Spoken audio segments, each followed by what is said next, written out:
too frequently. What does that mean? Oh, well, maybe it's okay. What's happening?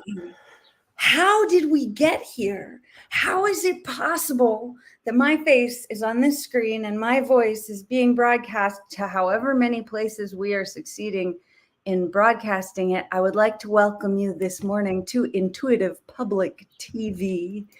And today we are talking with Rijon Erickson about organizational musicianship, the subject of a series of intersections he has been drawing together in conversation with us, and I think also many other places. And I have questions to ask him this morning. Rijon, would you please join the conversation? Here I am to almost or not save the day. I think you saved the day. I think you do. I have noticed a lot of elements in your work that I personally feel are life-saving. We do not encounter people with your collection of skills and inclinations and creative, what is it? Life. Je ne sais quoi. Je ne sais quoi.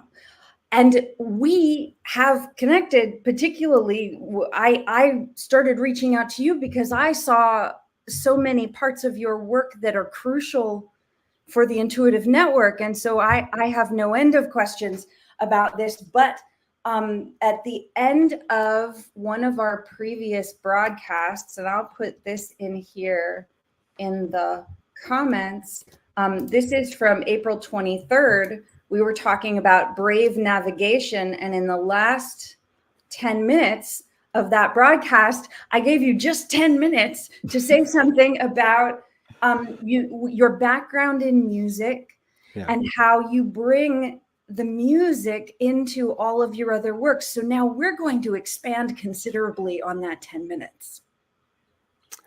Well, immediately as you said, we had 10 minutes, and I said, that's probably good on your part because I am so passionately connected to this idea of the human spirit as music. I could riff on it for a long time, and I intend to do so, and wherever I'm invited to do that. So thank you for inviting me here to talk about that precious idea that I hope will spread and bring goodness to the world. Well, would you start by introducing us at least a little bit to this phrase, organizational musicianship? Okay. Well, as I put myself in the front of the screen, the idea is essentially that if in this world we think about the music or just music in general, when you think about that, what comes to mind is that playing an instrument, playing for people, connecting with someone through art. And in general, I think of it as real-time art, the real music of being with someone and being on stage, either with a rock band, orchestra, or jazz combo, in my case, the preferred form. That this idea of music as a deep connection to the human spirit, this wordless, I'd say dance, but this wordless way of communication that feels to me, and I would say is borne out by not a research or culture. It's universal, nearly universal, except to those who have hearing impairment, but there's still the feel, this vibration of sound in music that is core to our humanity. And so as I went to music school, and it came out into, for many reasons, I came into organization, right? As a musician, I entered in to this organization help desk as having been a musician in my life. I had 20 years of my life up to that point. I had been studying jazz, and I was going to go on a jazz odyssey in my life at one point, but life happened, and whatever happens is the only thing that could have happened, as we say in open space technology. So met my wife moved to Cincinnati, had a kid, got a job, and I'm in this. The jazz went from outside the world and performing it to the world to inside me at that point, and I brought that beingness, maybe unconsciously for a long time, to whatever it is I was doing, to be in duet with the people I was on the phone with in the help desk, and solving problems together, being surprised and working with uncertainty and empathy, and trying to send and receive just humanity from each other. And I thought that was just the most natural thing in the world, being a musician by education and lightly professional time, but really it was that. Yeah, I guess I'll go back to the beginnings, right? So Yeah. I was introduced to music, and at the first grade level, I was taught cornet with a group of young kids at the university school or lab school in Terre Haute, Indiana, connected to Indiana State University. So it was a lab school, and I was a lab rat, as they called us. So I was a lab rat. Our band teacher was an associate professor at the university. So she took this opportunity to experiment on us kids, teaching us cornet in first grade. And very soon after that, teaching us how to improvise one note at a time, one note, two notes, three notes, and then the blues scale over the 12-bar blues form that we learned. And in band, as the cool kids at that school, it was just part of my identity. So I identified that way and then took that into myself, and then came into the world to college as a jazz studies major, because what was I going to do? Was I going to be a neurosurgeon, or was I going to be a jazz musician? Well, I went that way to try and be a jazz musician, and then come out into the world as, you know, Debbie and I got married, and had a child, Bay, and then I enter into the help desk where I've the jazz is infected my whole being, bringing that to each role that I had in the organization that I was in at the time, and just naturally playing with people in that spirit of not really caring much about, the boss of music necessarily, because there is no, when you're playing on stage, that whoever is in control is the loose control, and that there's someone in a jazz band, and thinking others, someone calls a tune, hey, we know the tune. Oh, you don't? I'll show you the chords, you listen to me along the way, bass player, and I'll play the head, you play the chorus, and then I'll solo first, and then you come to this agreement pretty quickly, sometimes on the bandstand, that I had learned. And I kind of took that into the teams I was on and the projects I was doing. I wasn't worried about traditional project management for a long time. I was just put on these projects. They were projects, but I didn't look at them that way. I just did what was asked of me, and I practiced. I went to the woodshed, as we say in jazz, to improve my musicianship, my practice of being professional, my professional practice of being an IT worker, and was, for me, it ended up being, I didn't really have the words for it until recently, this innately musical, that it was all so much more about seeing with and being with the people who were having challenges, problems. They had a software problem. I wanted to be there with them, to solve it with them, not to just say, hey, reboot and get out of my way, or something like that. So this idea, this way of being, my practice as a way of being, as my friend Dave Fearon would say from his work with the late Peter Vale on a book called Practice as a Way of Being, that again I know now. But so my practice of working in an IT organization in this corporate structure that is divided and hierarchical and that kind of stuff, I was loosey goosey. I didn't play that way, and that just kind of evolved through time. And in my work at the utility at the time. Got bought and sold a few times. As I was a direct employee contractor, got to a medium level of authority, kind of first line manager at the company. And so these traditional things were happening to me, but at the same time, I didn't have this ambition to be some kind of lord on top of the hill dictating commands to folks and attempting to control their work life. That just, it didn't vibe with me. It wasn't my thing. I wanted to, I always wanted to be in a band with folks. I wanted to be on the scene. I wanted to be playing gigs with in this gigs, projects. I'm on this gig, that gig, the other gig, and this is a trio gig project, doing this thing in this venue for this audience. And are they dancing? Are they understanding the language that I'm saying, the music I'm playing?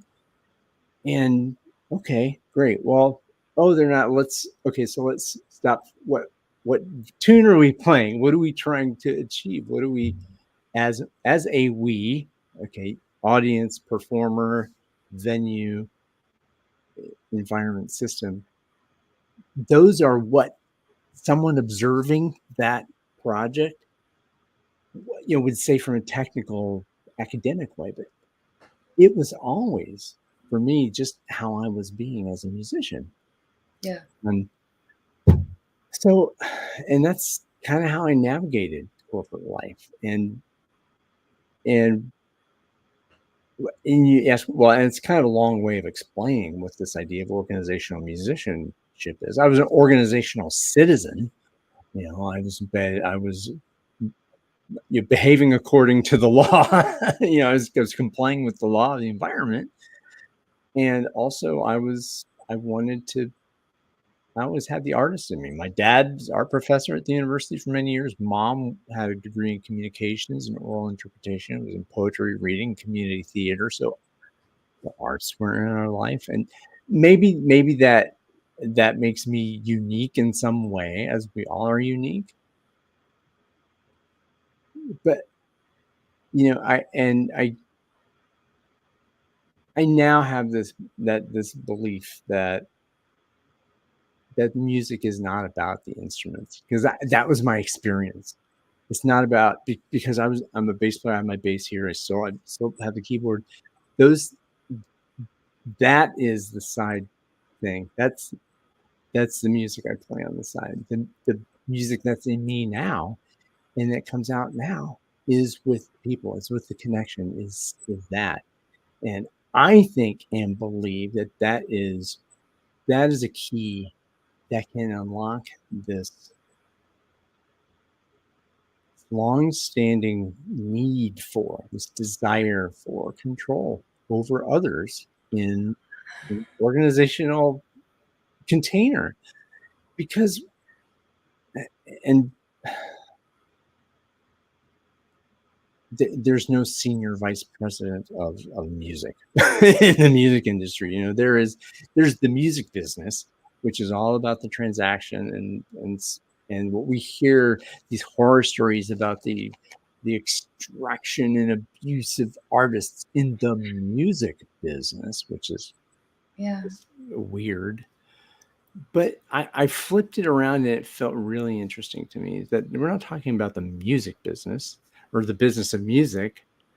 We're talking about the music of business.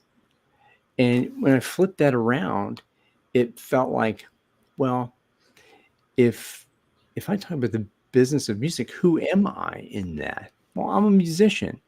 And what is my practice? To be a better musician and to be in concert, in flow with others is my musicianship, my technique, my ability to sense the rhythm and be in the groove, and to use that language to be, we're in this together. And that as I gain more and more mastery with the instrument that is my mind and body and heart and spirit, my humanity, that instrument is my humanity. And to bring that and to invite others to bring that to work in small groups, and each of us having our unique blend of talents in cross functionality, serving the audience, our small group serving the audience, and gaining the bounty of joy between us on stage, with us and for us, and also for those people we care about who are dancing to the music, who are buying the music, who are telling other people about the music that we make, and that excites me.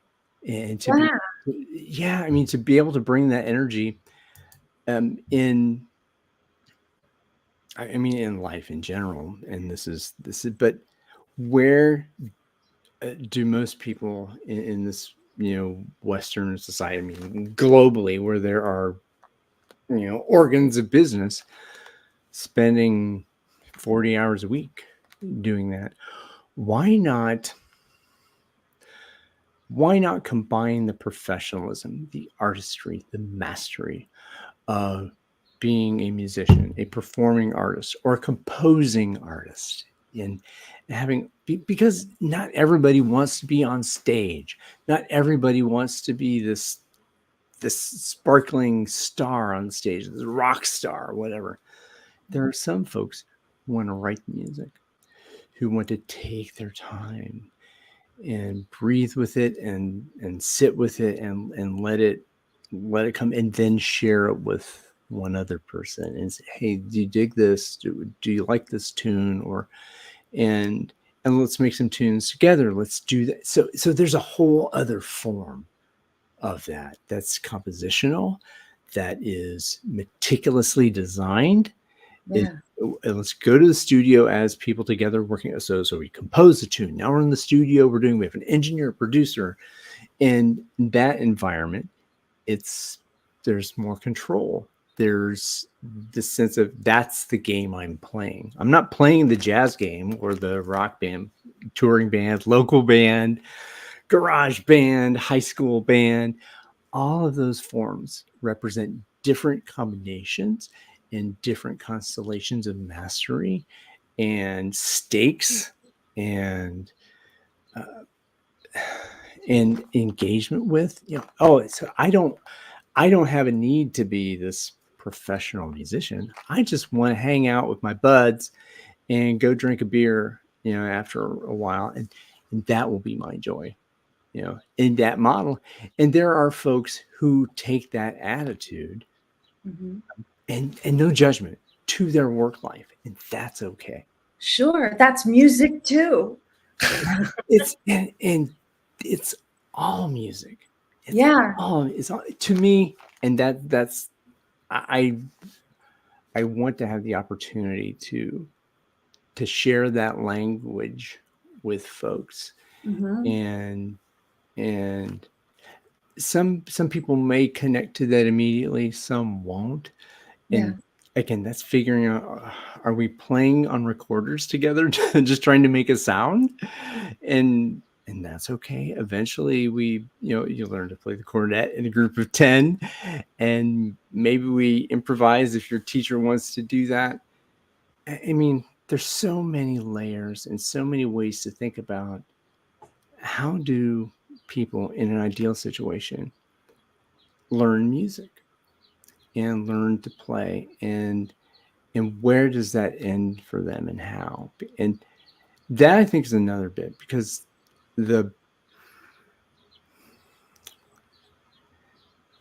not everyone has music as a lifelong love, as a player, as a musician. And because of the educational, the competition, all that stuff is like, and the pressure to say, oh, you must do this, you have to do this, because practice, and you got to do it, and you have to do it. Who is the kid doing it for? And I think, I mean, again, how long am I? 19 minutes. Now, I've been going on this for 19 minutes. I could probably go a whole hour. This is your subject. I want to call out some of these awesome comments that Benjamin is making.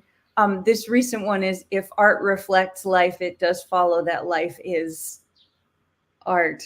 And that's something that we are always striving to center, because I mean, it can be forgotten and it can be painful to forget. And when we reconnect with it, it's really powerful. I've got a lot of questions bubbling up. I'm going to have to choose some. Which ones? One of them is, I would love if maybe somewhat briefly, I mean, I don't know, we'll see where it goes, we could describe for people the difference, like how do we convey the distinction between a scenario where a band is playing together, and one person is trying to control the whole musical collaboration, versus when a band is playing together, or when a jazz quartet is playing together, when people are improvising musically together, there is a synergy that occurs in the music. And, not everybody quite understands the distinction between those two kinds of scenarios. And I wonder how you would explore some of that. Well, if I'm asked to come, you bring the music, right? So be our organizational music professor or whatever it is, because I don't really have a name for it, but to come in and consult and to be an advisory body to people who are struggling with their collaboration. The first thing I would do, and this would be the same for me if I'm asked to do IT consulting, and so I would recommend you come in and you observe. I mean, you have to understand the context. You have to do your best to be a participant observer, and since yeah, I mean, and there are places where it's obvious that a person is attempting to walk on stage and say, no, you do that. Oh, no, stop, everybody, stop. What's going on? This is wrong. That's wrong. I'm going to get chewed out by, and that dynamic. I mean, you don't see every dynamic in one meeting or two meetings or something like that. My approach is to observe and what is happening now in each now that I'm involved with. This is their. So here's the thing, right? So you observe, and then, okay, who's in this band? Who's in the band? What are the instruments? You have one player playing bagpipes, another one playing conga, someone else playing didgeridoo, and then someone playing thumb piano. And are they bringing different styles of work to that? And that to me is, you can only know that and see that after some observation, to see if there's, like you said, there's that controlling force, that person who's hearing this and whatever, like, I need to sell this whatever piece of garbage that you're producing out in the world, and there's no way I'm going to do, that kind of vibe. Or there's someone that comes into the situation that the players are really struggling to connect with each other, and like, and hey, Mary, you're Matt, you're playing clarinet. Imagine you're playing a clarinet sonata, and maybe I'd play a piece of music or something like this. And Francois over here is doing some Latin tune, and I play this Latin tune, and you play them together, and it sounds like garbage, or sounds that this is not the music we're trying to create. So it's observing the system. It is understanding the different motivations and communication styles of a system, the power structures around, the authority dynamics. When Miles is in the room, Miles calls the tune, and Miles is going to be there, and he's this force of nature. And sometimes we have artists who are forces of nature. And when they perform, they have the sense of control over a group. And and sometimes, like Prince, let's say Prince, for example, a genius on many instruments. He's this very unique individual that when you're in the group with him, it is an honor to be there and to witness that and to play with that and to receive that feedback, because you know what's there? There's respect for the person's mastery, for their reputation in that. And that's cool. But when, let's say Prince is in the room doing this stuff and Freddie Mac comes into the studio and says, "Oh, no, Prince, no, that's all." What is that? It's respect for someone's human dignity. Oh, but gosh, that's our topic. So much of the time, that's our topic. And I mean, we address that topic at a wide range of different levels. There are people walking through the world who don't think about that much, whose dignity is being pummeled on a regular basis. The centering of human dignity and how we offer that to one another. We often say, when we say the word community, we reference the word munity that is part of that word. And munity is the privileges we give one another as part of community. So that's a really important part of that for us. I have not heard that term used in a context. The munity of it. I've heard the commune part of it, communing, but and good Lord, well, we choose thinking of unity as part of that. Yes. And not we don't call it communiformity. We call it community. Yeah. I don't want to say too much. I want to let you say what you'd like to say, but I hear rumors on the internet that you're going to be doing some interviews. Yes. So I'm writing a book about this stuff because I can't let it just be ephemeral and be just talking about it. I want to have an artifact that I can use to give and to be with. So as part of continuing to develop that and finding ways of bringing the music, and even if enough people who are out there who can receive it, I have to find some of those people and to be able to tell their stories and offer help to them and help to others. So the people like us part of it. So the first group of people like us that I'm seeking are folks who have gone like I did through a music program, to a degreed program, so and whatever degree that they might have had. So jazz, music performance, composition, whatever. So you have that sense of, I loved music enough at one point to have 20 years of my life spent doing it.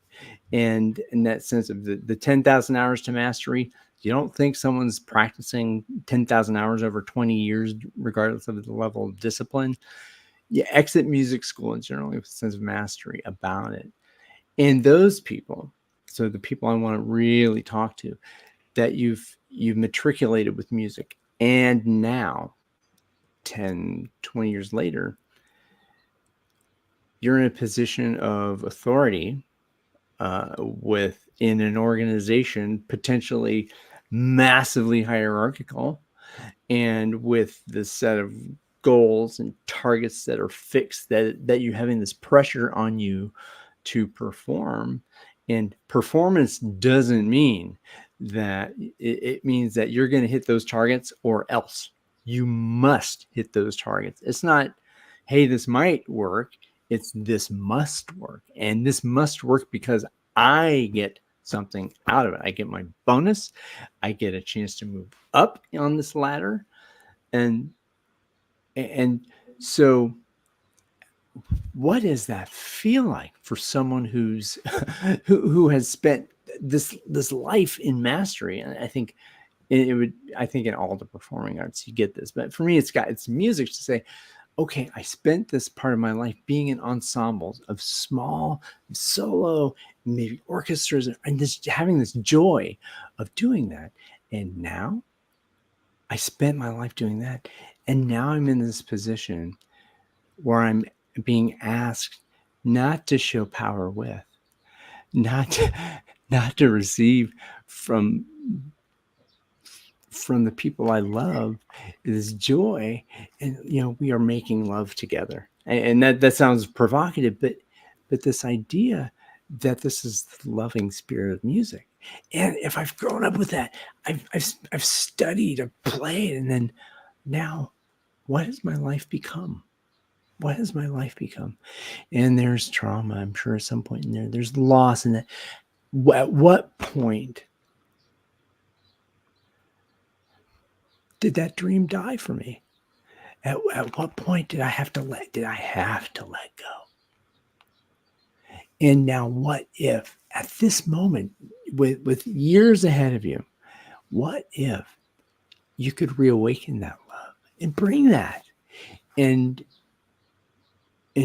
be that love and be that loving spirit and honor others and receive their art and master and respect them, their dignity and all this stuff, and be together and say, hey, Max, let's this tune you wrote at home over weeks, let's play it together.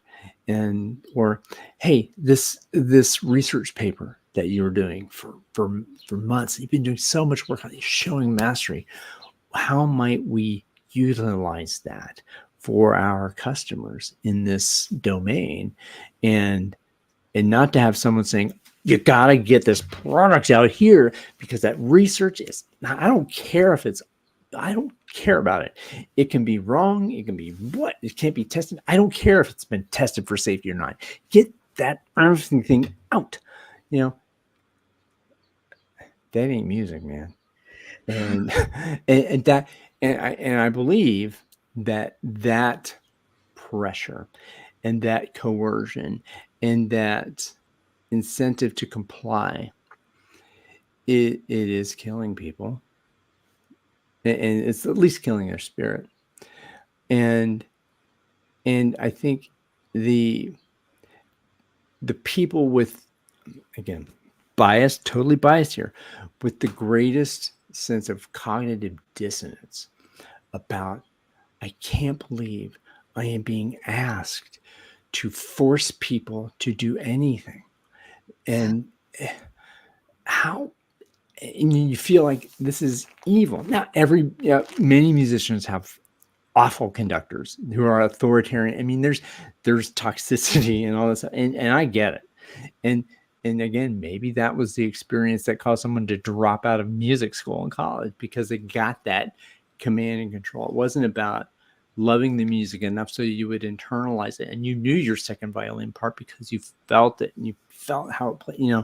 Maybe it was like, you're now last chair because you pissed me off.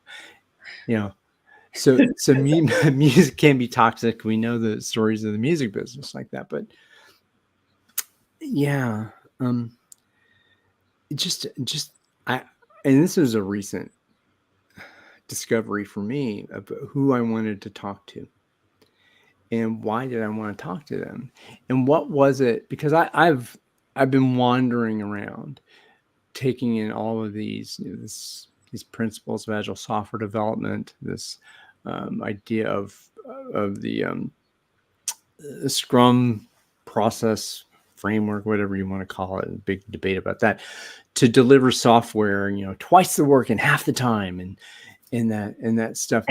The defining book that has elevated Scrum into the executive quarters is that book, Twice the Work in Half the Time. And how much of the human spirit do you think is really going to, how much groove are you going to have when you got someone who reads the red book and says, hey kids, paternal manager, senior manager, give me twice the work in half the time. I'm going to throw the Scrum book at you. Maybe hire a Scrum master, or you're a project mate, you're a product owner, hire this whole team. that ain't music either. That's not people saying, "Hey, I'm a bass player. I need a guitar player. Let's figure out. Let's have a little jam session. Figure out, are we going to?" Nope, nope. That's not that. And I mean, good gracious, that I'm trying to think where that riff came from, but Well, the I idea. mean, I don't want to interrupt you. I want to let you finish what you're saying. Well, I don't know. I mean, this whole who do I want to serve? I mean, we talk about this in Purple a lot. I mean, this what's your project, and it again, as much as I don't like to use the word must, when you are going to create something for people. So here, I made this, and it's for you. It's not for you. You're welcome to have it, but it wasn't made for you. It was made for you. Right. And so who is the you that organizational musicianship is for? And so the thought was, people who are managers, who have musical background, where did that bifurcation happen, and where can the integration happen? So it's sensing out there, feeling who could fill out the form I've got to say, hey, I did this, I did that. Oh, I want to talk with you. And then I have a community built up with a friend on Mighty Networks. It's called Manage More Musically. Kind of, it's a, hey, if you've experienced that split, you lost the dream, you're in hell in corporate America. What if you were able to manage more musically? Could that be a way to be at peace with where you are now, and to have, and here's this subversive part of it, and to have a sense of growing authority where you can take sponsorship over an effort to sponsor a transformation from a mechanical organization to a musical organization, which is decentralized, which is transparent, which is driven by market forces instead of by hierarchy. I mean, this is the work I talk about with Niels Flagging on the Beta Codex in Beta Codex Live. And when I got turned into that, I'm like, this sounds very musical. Lots of small teams at the periphery of a sphere, serving their specific markets, and not from goals delivered by authority, but talking about relative targets to the market, that here's where we are as a team in the marketplace, and let's compete there. And maybe there's a bit of friendly competition inside the organization. Hey, we're going to have a battle of the bands or something like that kind of thing. And so there's, again, that I think is the bigger goal for me, to be able to do large scale whole system interventions.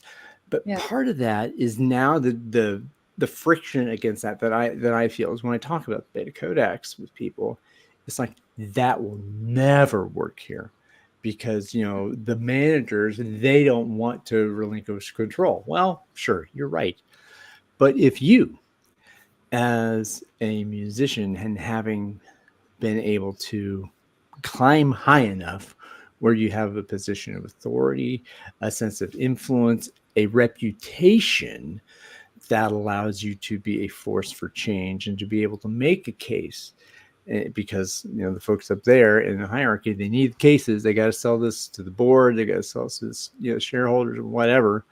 That relationship, but to have a musician in the sponsorship of that transformation, to make a decentralized, democratic, federalized organization that is centered on value creation as opposed to centered on compliance and fixed targets. That's Beta. That's and again, it's kind of unfortunate because that term has some valence here in the U.S. about weakness, but words doing different things. I hear you. But where it came from was this idea of the hierarchy, command and control, compliance. That's alpha. Mm-hmm. That's the alpha organization. That's thou shalt do what I say. It must work, and you got to hit that target. Right. To a beta organization is not a pyramid; it's a sphere. There's there's a sense of swinging that the sphere expands, contracts, it goes there. It's living because humans are living. Structures like that are fixed. They're dead. What Benjamin brought up in the comments is that what you're describing sounds like an orchestra conductor across disciplines, and you keep referencing spheres, and I keep thinking of the orchestral, the shape of the orchestral layout. Many different kinds, but that's also, there are organic shapes that are like that. Well, I mean, the ear, right? Yeah. And I since we only have a few more minutes. Oh my gosh. I've been blabbering for 40 minutes. Oh my God. You've been blabbering in the most nutritive and wondrous of ways. And I'm so grateful that you're here this morning. One of the things that was brought up that I also want to ask about in terms of how you most enjoy playing music now, making music now, and is there any way that we can hear your music, if it's out there somewhere, or if it will be in the future, or if you'll come and jam with us sometime? So here's the thing. I'm not a great player anymore. I've got some chops left on the bass. And it's decent. I mean, just being a solo bass player. I was part of this wonderful guy named Daniel Barber. I think I connected you with Daniel. Yeah. So you were on the same vibe about the power of improvisation to allow we as individuals to navigate complexity with a sense of mastery. You got great words for it. So I have some of my ramblings on the keyboard out on SoundCloud, and I don't mind. It's amateur-ish, but it is that I'm okay with it. Anyone wants to hear it. The bass stuff I would like to play. Something simple. I also do a video podcast with my friend Harold Shinsato for the Open Space Institute of the U.S. It's called the Open Space Living Room, that we've done several episodes with open space technology practitioners from the genesis of open space technology. A lovely woman named Ann Stadler, may she rest in peace, and Anil Sachdev. They were part of an open space in Goa, India, back in 1990 or something, about this. It was an initiative called the Business of Businesses Learning. And they did appreciative inquiry to see themes. And they did this open space event.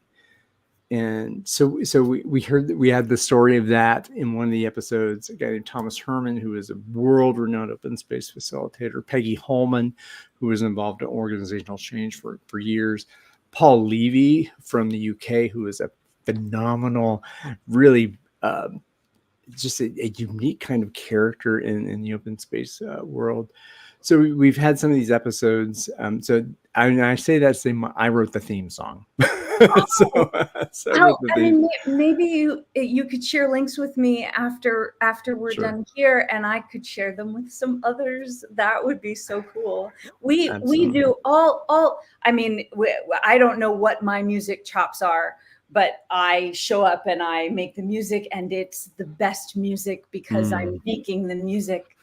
And I would love to enjoy your music at whatever level you offer it. I don't think of it as, it's not like high level, low level. It's like bird song and the sound of the wind through the branches and the sound of a room full of people collaborating and being activated. And that is my favorite. That's my favorite song in the world. So there's a joke that I have, and maybe we'll end on this. So first of all, that I have the sun coming out.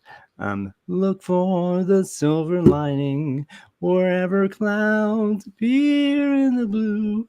And then there's some more lyrics. I suck at lyrics, but so that's a little bit of it.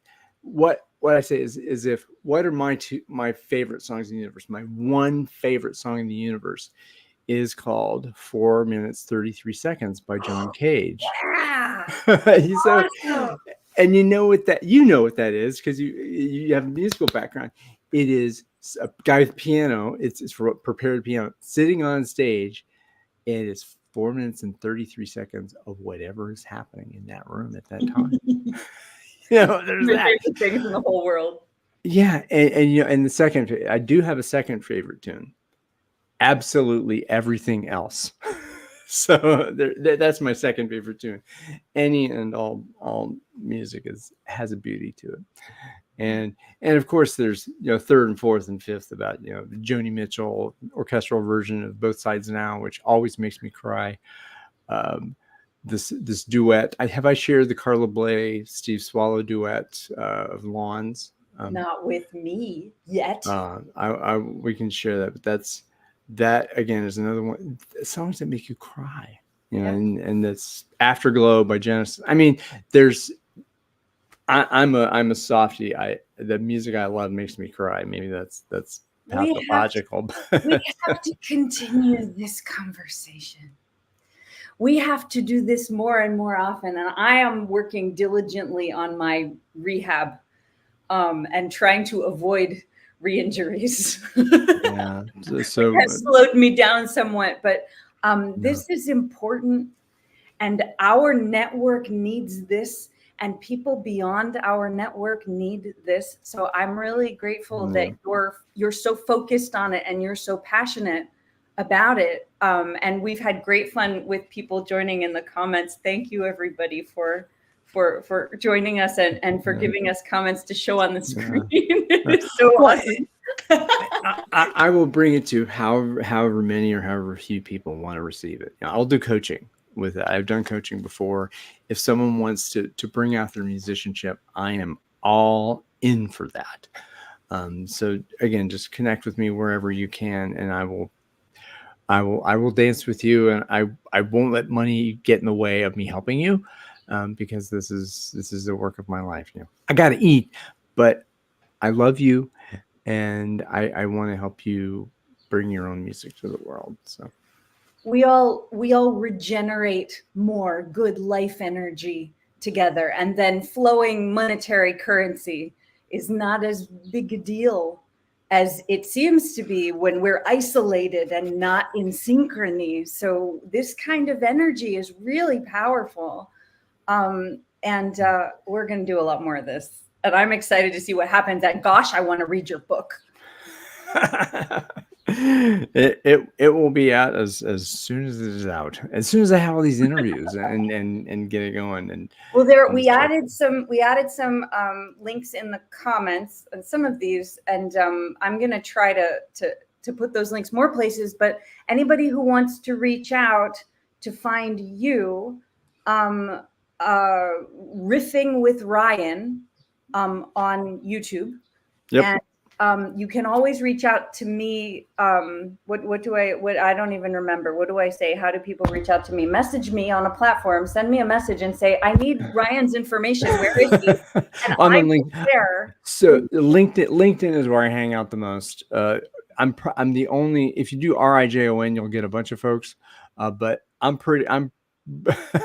you see, facilitating the music of work. That's what I have as my tagline. So if you see somebody like that at the top of your RIJON, if you search on LinkedIn, that's me.